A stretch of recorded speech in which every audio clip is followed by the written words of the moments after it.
The day you lost your freedom. What it was like to survive as a Roman slave. Imagine waking up as a free man. The sun rises just as it always has. Your wife is preparing breakfast. Your children are still asleep. Outside, neighbors begin another ordinary morning. Farmers lead their animals into the fields. Merchants open their shops. The smell of bread drifts through the village. Nothing feels unusual. Nothing warns you that before the sun sets, everything you have ever known will be gone forever. By nightfall, your home will be burning. Your family may be dead, or taken in different directions. Your name will no longer matter. You will no longer belong to yourself. Instead, you will belong to Rome. Not as a citizen. Not as a soldier. Not even as a prisoner. As property. For millions of people throughout the Roman world, this was not an extraordinary tragedy. It was simply the beginning of slavery. Rome was built by invisible hands. When we think about ancient Rome, we picture magnificent temples, marble forums, towering aqueducts, and victorious armies marching beneath golden standards.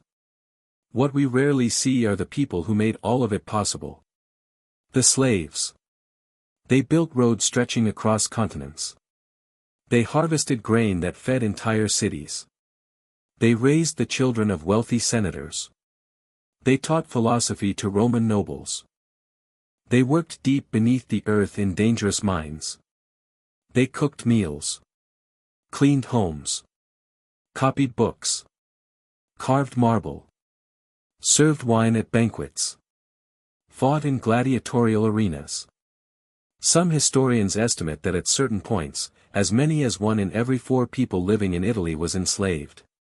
In the city of Rome itself, the number may have been even higher. Slavery was not hidden. It existed everywhere. To Roman citizens, it seemed as ordinary as roads or markets. Very few questioned whether it should exist. Instead, they asked only one question. How useful was the slave?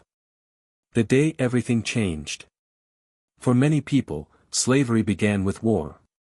Imagine standing beside your father on the walls of your hometown.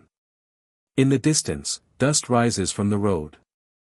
Soon you see them. Rows of Roman shields. Glittering helmets. Long columns stretching farther than you can count. The legions have arrived. Perhaps your city resists. Perhaps it surrenders immediately. Sometimes it makes little difference. When Rome conquered new territory, thousands of prisoners could be taken after a single campaign. Men. Women. Children.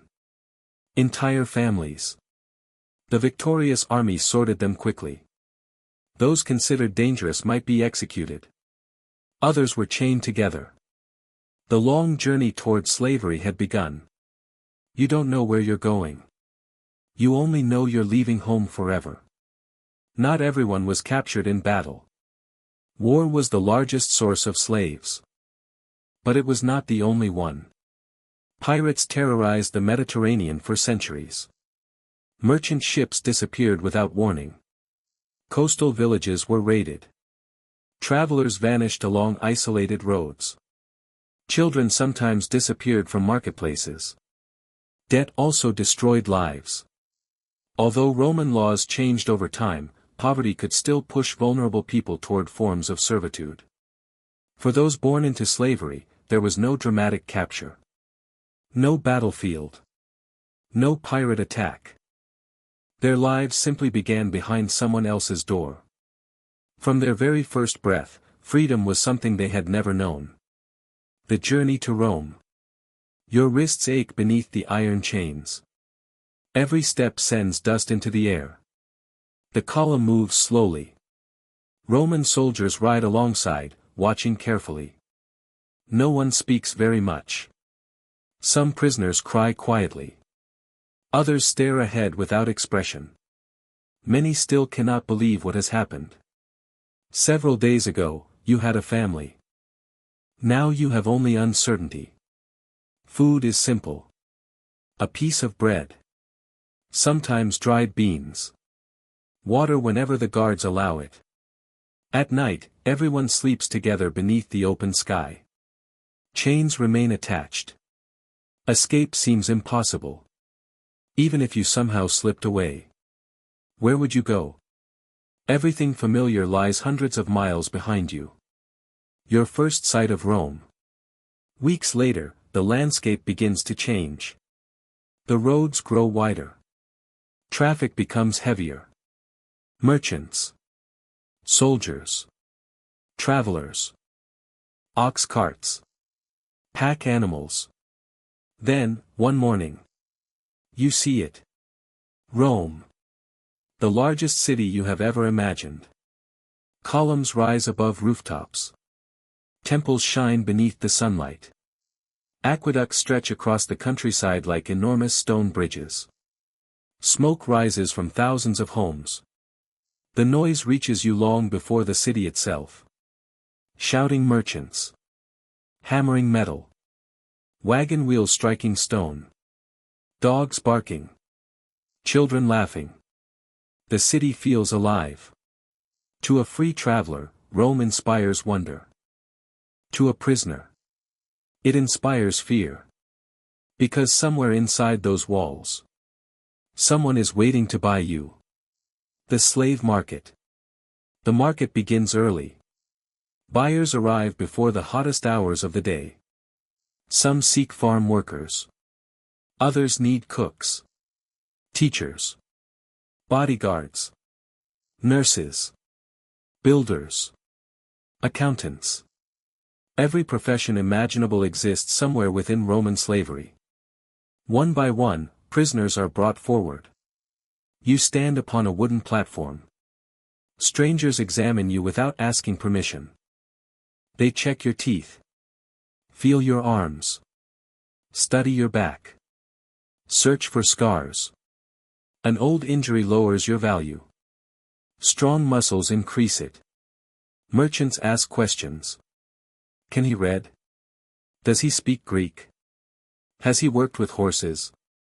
Can she weave? Can he write? Does she know medicine? Small wooden signs sometimes hang around a slave's neck describing age, skills, and place of origin. Everything about you has become information for sale. Not your dreams. Not your memories. Only your usefulness. A price on your life. The bidding begins. Several men raise their hands.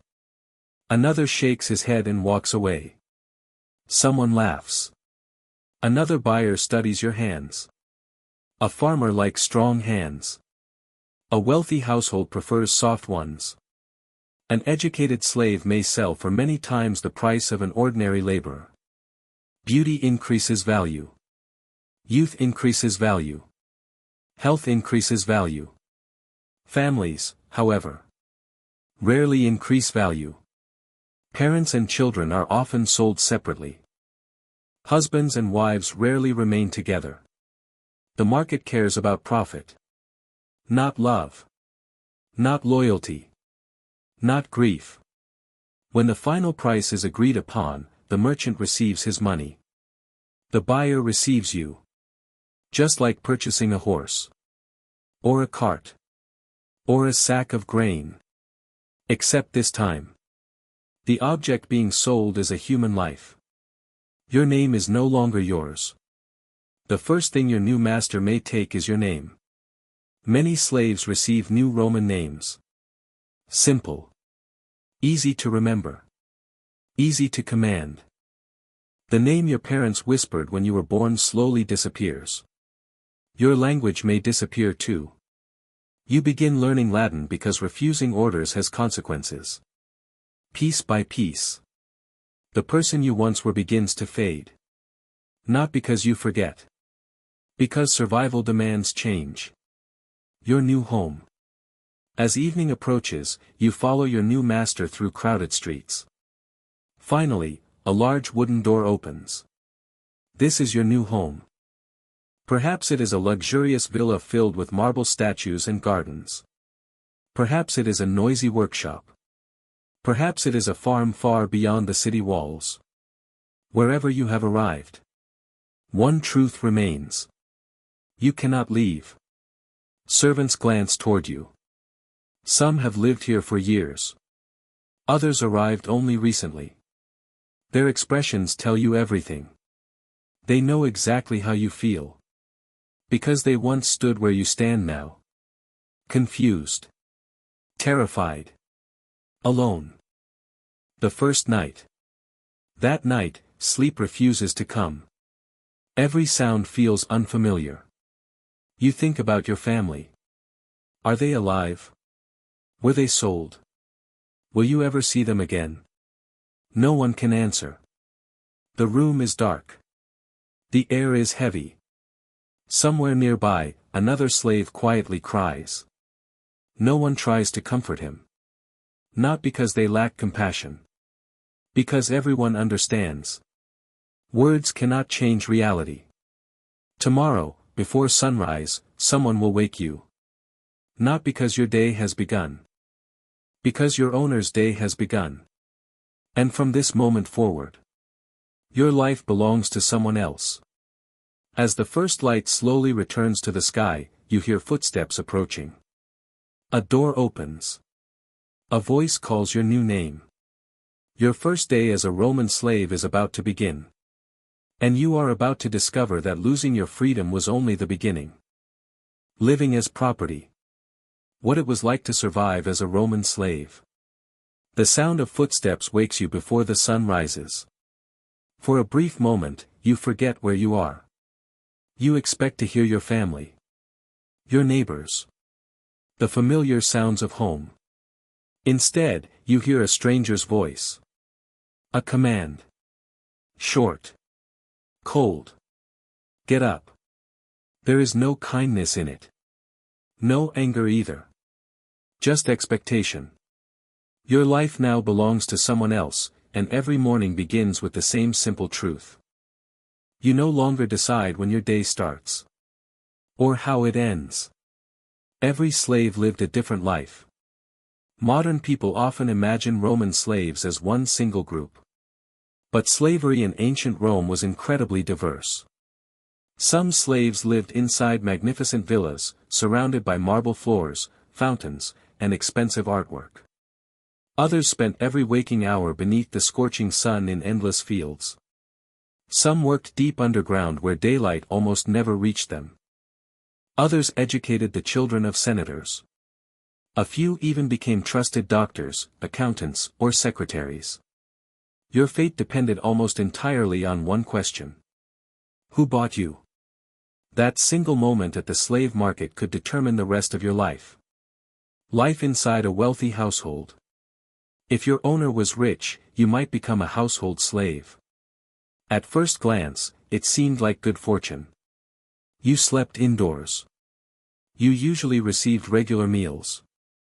You avoided the backbreaking labor of farms and mines. But life inside a Roman household came with its own dangers. Every movement was watched. Every mistake was noticed. You learned quickly. Walk quietly. Speak only when spoken to. Never interrupt your master. Never argue. Never show frustration. Household slaves developed extraordinary awareness. You learned to recognize your master's mood simply by the sound of his footsteps. A heavy stride meant anger. A relaxed pace meant safety. Survival often depended upon noticing these tiny details before anyone else.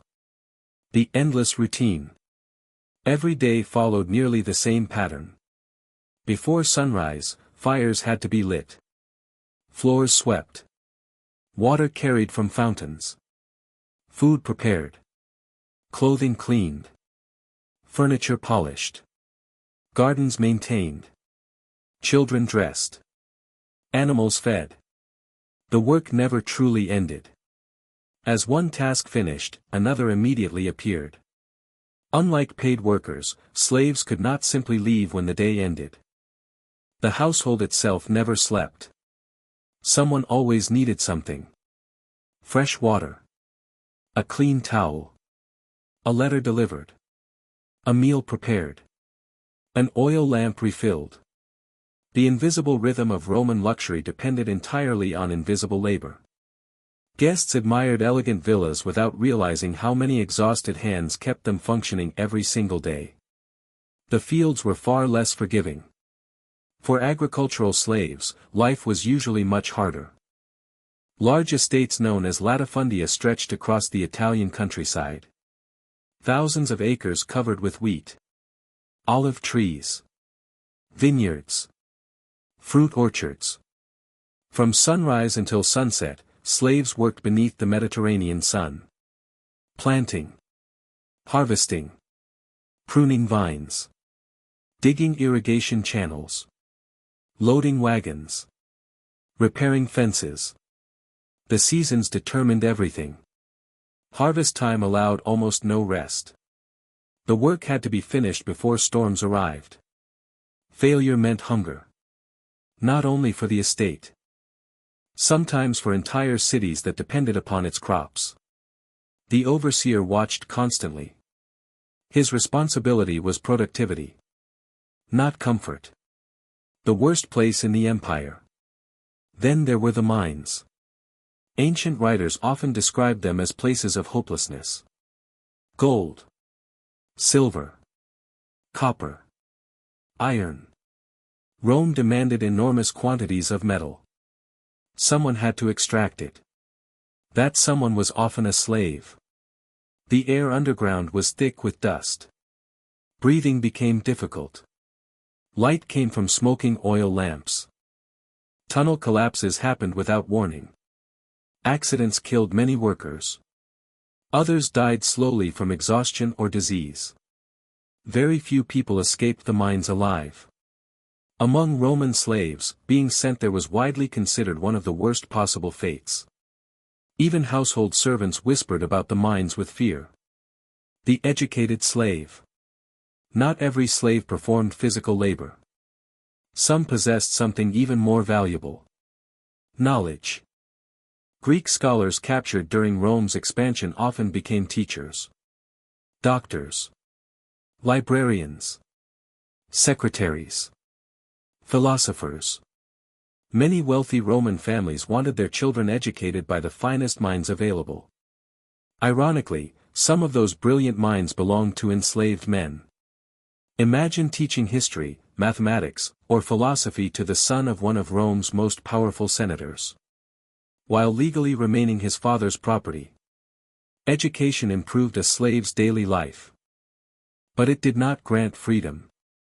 A brilliant teacher remained a slave. Just as surely as the man harvesting wheat. Punishment. Discipline inside Roman households could be severe. Some owners treated their slaves with fairness. Others ruled through fear. Punishments varied enormously. Extra work. Reduced food. Public humiliation. Beatings. Chains. Ancient Roman law granted masters broad authority over their slaves. Although attitudes gradually softened during the imperial period and some emperors introduced limited protections against extreme cruelty, the balance of power remained overwhelmingly one-sided. A slave could not simply resign. Could not move away. Could not refuse orders. Obedience became the safest path. Not because it guaranteed kindness.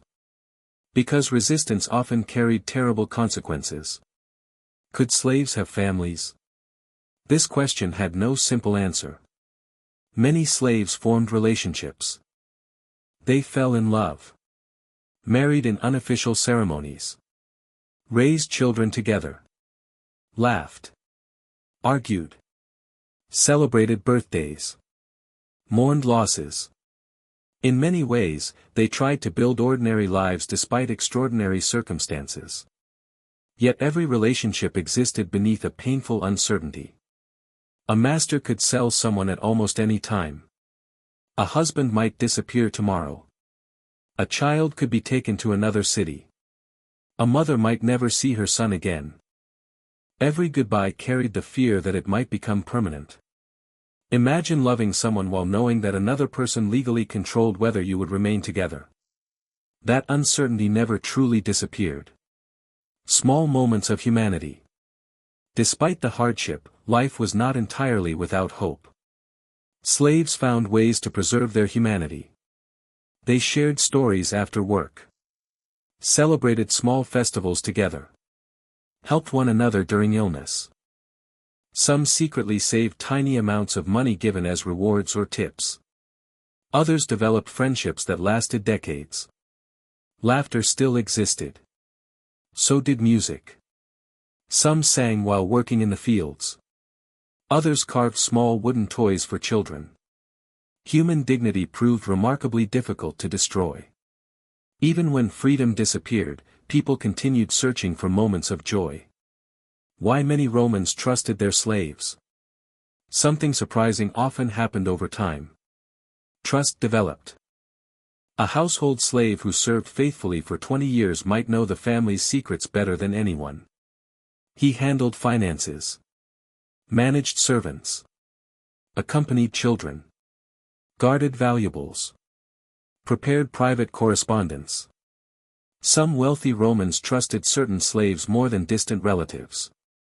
That trust sometimes brought better living conditions, greater responsibility, even opportunities unavailable to ordinary citizens. Yet one fact never changed. No matter how respected a slave became, he remained legally owned by someone else. Dreams of freedom. Every slave carried the same question somewhere in the back of the mind. Could this life ever end? Some had heard stories. An old servant who earned his freedom after decades of loyal service. A secretary rewarded for faithful work. A skilled doctor purchased by a grateful patient. These stories spread quietly through kitchens, workshops, and sleeping quarters. Perhaps they were true. Perhaps they became larger with every retelling. But they gave people something precious. Hope. Because hope required no chains. No master could completely own it. As another exhausting day came to an end, you sat quietly beneath the fading light. Your hands were sore. Your clothes smelled of smoke and sweat. Tomorrow would look almost exactly the same. The same work. The same commands. The same uncertainty. Yet somewhere beyond the walls of this estate, whispers continued to spread. Whispers about men who had escaped. About slaves who had earned their freedom. About one gladiator who had dared to challenge the greatest empire on earth. His name was Spartacus. And for thousands of slaves across the Roman world, he became proof that even the strongest chains could sometimes be broken. Freedom. Or death. What it was like to survive as a Roman slave. Every slave dreamed the same dream. Freedom. It did not matter whether you worked inside a senator's luxurious villa, harvested wheat beneath the burning Italian sun, copied books in a wealthy library, or spent your days deep inside a dark silver mine. Sooner or later, every enslaved person asked the same question. Will I ever belong to myself again? For most, the answer was no. But not always. And that small possibility kept hope alive in a world where hope was often the only thing no master could take away. The long road to freedom. Unlike many ancient civilizations, Rome allowed some slaves to earn their freedom. The process was known as manumission. To modern ears, it may sound generous. The reality was far more complicated. Freedom was rarely given out of kindness alone. A master might free an aging servant who had worked faithfully for decades. A skilled accountant who had made his owner wealthy. A trusted teacher who had educated the family's children. Or a household slave whose loyalty had never been questioned. Sometimes a slave could even save enough money to purchase his own freedom. This personal savings fund was called a peculium. Legally, it still belonged to the master. But many owners allowed trusted slaves to manage it. Years of careful saving could eventually buy a second chance at life. For many, however, that chance never came. The ceremony that changed everything. Imagine standing before your master after 20 years of service. Your hands are older. Your hair has begun to turn gray. You have spent thousands of mornings obeying commands. Thousands of evenings wondering if freedom would ever arrive. Then, unexpectedly, your master speaks. You are free. Just 2 words. Yet they change everything. Some ceremonies took place before a Roman magistrate. Others happened inside the household itself. A symbolic touch with a ceremonial rod. A formal declaration. The removal of legal ownership. For the first time in years. Perhaps for the first time in your entire life. You belong to yourself. Many former slaves later described this moment as feeling almost unreal. Freedom had been imagined for so long that experiencing it seemed like a dream. Becoming a freedman. Freedom did not mean becoming an ordinary Roman citizen overnight. Former slaves became freedmen, or liberti. They gained important legal rights. They could own property. Earn money. Marry legally. Operate businesses. Raise families. Some became remarkably successful. Shop owners. Merchants. Craftsmen. Bankers. Managers. Doctors. Others accumulated considerable wealth. Archaeologists have uncovered magnificent tombs built by former slaves who became prosperous enough to leave lasting monuments behind. Yet freedom remained incomplete. Social prejudice did not disappear overnight. Many elite Romans still looked down upon former slaves regardless of their success. The past followed them wherever they went. A bond that never fully ended. Even after manumission, the relationship between master and slave rarely disappeared completely. The former owner became a patron. The freedman often owed him loyalty, respect, and certain services. Many continued working in the same household. Only now they received payment. Others established independent businesses while maintaining close ties to the family that had once owned them. It was a strange relationship. No longer slave. Not entirely equal. Some former masters genuinely cared for those they freed. Others expected lifelong gratitude. Freedom existed. But its boundaries remained complicated. Those who refused to wait. Not everyone believed freedom would ever come peacefully. Some decided to take it by force. Runaway slaves became a constant concern throughout the Roman world. Escaping was extraordinarily dangerous. Roman authorities actively searched for fugitives. Captured runaways could face severe punishment. Many were branded with hot irons. Others wore heavy iron collars engraved with messages such as, "If found, return me to my master." Some collars even included the owner's address. Imagine walking through life with a metal ring around your neck announcing that you belong to someone else. For those desperate enough to flee despite the risks, freedom was worth almost any price. The man who terrified Rome. Then came the slave who changed history. His name was Spartacus. Originally from Thrace, Spartacus was forced into gladiatorial training after becoming enslaved. In 73 BC, he escaped with around 70 fellow gladiators from a training school in Capua. At first, Rome dismissed them as little more than dangerous criminals. That proved to be a catastrophic mistake. As the group moved across the countryside, more and more slaves joined them. Farm workers. Shepherds.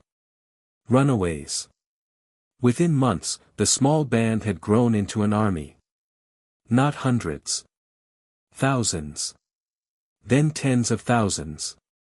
Many had never held military weapons before. Yet they shared one powerful motivation. Freedom. For nearly 2 years, Spartacus repeatedly defeated Roman forces sent to destroy him. Experienced commanders underestimated him. Legions suffered humiliating defeats. Panic spread through the Senate. For perhaps the first time in generations, Rome genuinely feared that a slave army might threaten the heart of Italy itself. Imagine being an enslaved laborer hearing those stories whispered at night. A slave defeating Roman soldiers. Again and again. Hope suddenly became something dangerous. Rome strikes back. Eventually, Rome entrusted the campaign to the wealthy general Marcus Licinius Crassus. Unlike earlier commanders, Crassus understood that Spartacus could not be underestimated. He rebuilt discipline, punished cowardice harshly, trained his army relentlessly. Finally, after months of pursuit, the two forces met in one last decisive battle. Spartacus fought at the front of his army. Ancient writers describe him charging toward the Roman lines, determined to reach Crassus himself. He never did. The slave army collapsed. Thousands died on the battlefield. Thousands more were captured. What happened next became one of the most chilling warnings in Roman history. Around 6,000 captured rebels were crucified along the Appian Way, the great road leading toward Rome. For miles, crosses lined the roadside. The message was unmistakable. This is what happens to those who challenge Rome. Travelers could not avoid seeing them. The empire intended everyone to remember. The legacy of the forgotten. Despite its defeat, Spartacus' rebellion changed something forever. It reminded Rome that beneath every grand villa, every prosperous farm, and every magnificent city lived millions of people who had not chosen their fate. Some Roman writers began questioning extreme cruelty. Later emperors introduced limited legal protections for slaves. Masters who murdered their own slaves without reason faced increasing criticism. The institution of slavery survived. But attitudes slowly evolved. Not because Rome suddenly rejected slavery. Because Spartacus had shown what desperation could become. The people history rarely names. Most slaves never led rebellions. They never appeared in history books. No statues were raised in their honor. No triumphal processions celebrated their lives. Yet they built the roads that connected the empire. They carved the marble that still stands today. They harvested the grain that fed 1 million people. They educated the children of senators. They copied the books that preserved Greek philosophy. They maintained the homes of the powerful. Without them, Rome could never have become Rome. Final conclusion.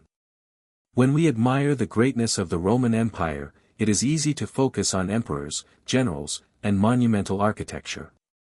Their names fill our history books. Their victories are remembered. Their statues still stand. But behind every triumph stood countless people whose names have been lost forever. Men who marched in chains. Women separated from their children. Children who grew up never knowing what freedom felt like. Some endured lives of endless labor. Some found kind masters. Others suffered unimaginable cruelty. A fortunate few earned their freedom and rebuilt their lives. Most never did. Yet through every hardship, one thing survived. Hope. Hope that tomorrow might be different. Hope that faithful service might one day be rewarded. Hope that somewhere beyond the walls of an estate or the gates of a mine, freedom still existed. The Roman Empire was built with discipline, ambition, engineering, and military power. But it was also built by millions of invisible hands. Hands that harvested fields, lifted stone, forged iron, taught children, prepared meals, and kept one of history's greatest civilizations alive. Their names may have disappeared from history. Their stories did not. Because every road, every temple, every aqueduct, and every monument left behind by Rome carries a silent reminder. Great empires are remembered for the people who ruled them. But they are built by the people history almost forgot.